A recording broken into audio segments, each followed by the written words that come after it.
it's also encouraging to see the global effort. Kasi minsan napo-focus tayo masyadong sa ginagawa natin without seeing the big picture, ika nga. No? So, it's also good. Nakita natin yung developments po about the global effort, global initiatives, and it's very encouraging. So, having gathered together kahit for a short time, we really appreciate po your presence.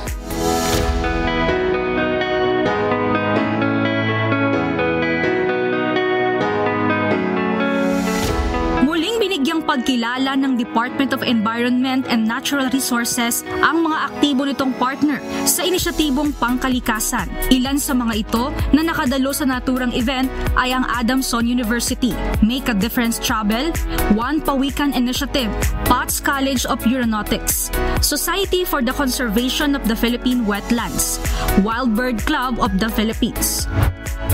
Kabilang din sa kinilala ngayong araw ang UNTV Ocean Care Initiative sa tulong din ng Bread Society at Members Church of God International. Taong 2022 nang formal na nakibahagi ang grupo sa inisyatibong ito na ang pangunahing layunin ay basic coastal clean at mangrove planting.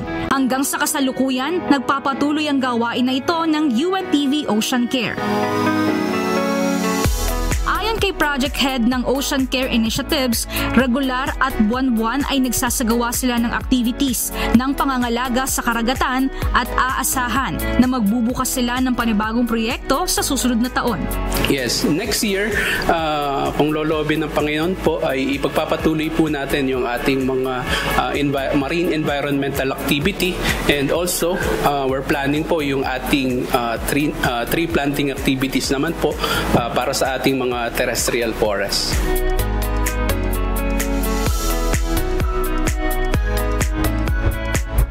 Ayon sa DENR, kasama ng mga bumubuo sa inisyatibong ito ang pagpapalawak ng saklaw at ang sense of volunteerism sa pagpapaigting ng pangangalaga ng kalikasan sa bansa. Mia Alonso, UNTV News and Rescue.